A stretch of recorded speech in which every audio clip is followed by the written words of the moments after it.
Right, hello everyone, I hope you've had a good week.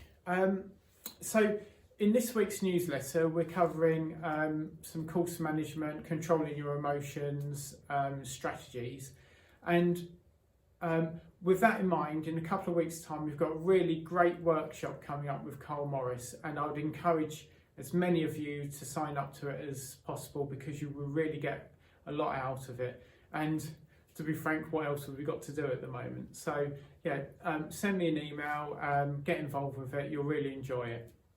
So what I want to talk about is managing your expectations. And first of all, one of the main issues that I see with people that I've played in pro-ams with and captain in pro matches, and that's controlling your distance.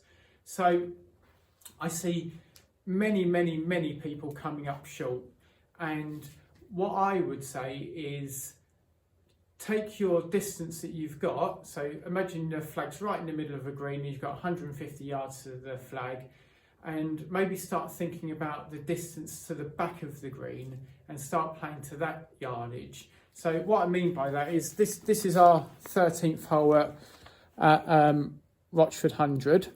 So imagine we had 150 yards right into that middle of the green. This green's 25 yards long, so it's 12 and a half yards extra. So we've got 162 and a half yards to that back at the green. So if you started thinking about a distance of 162 yards, more often than not, you're going to hit your middle yardage rather than this yardage short of the green. So, as I say, if you start thinking about that, you might then start taking an extra club and actually start hitting the distance that you require. Then also, if we start thinking about a strategy of where we want to play, if you hit the ball in the middle of the green most of the time, you're not going to have too long a putt.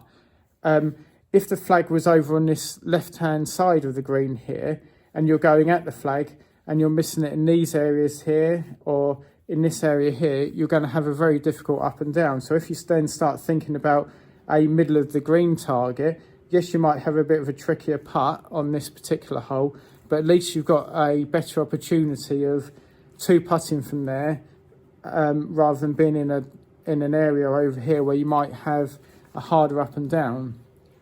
Now, when I start talking about managing expectations, on this email there's some statistics that I've made and I've got on the wall in my studio, and it highlights some of the proximity to the hole distances that PGA Tour players hit it.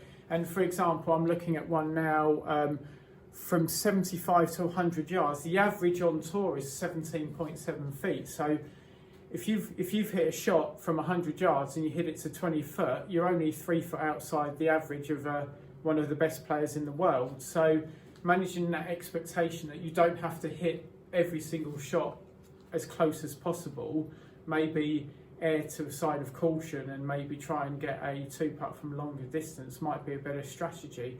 And putting as well. I see so many people getting angry if they miss a 15 footer, whereas on tour the average make percentage from 15 foot is like 30%, and again these are the best putters in the world. So managing your expectations will help you control your emotions better, and help you feel a bit more level. So remember, start playing to a further distance than you would normally play to. If the flag's in a certain distance, that will help you get pin high or beyond it more often. And manage your expectations. You're not going to hit it close every single time, so just remember that, and sometimes play away from difficult flags and not get yourself short-sided and in trouble.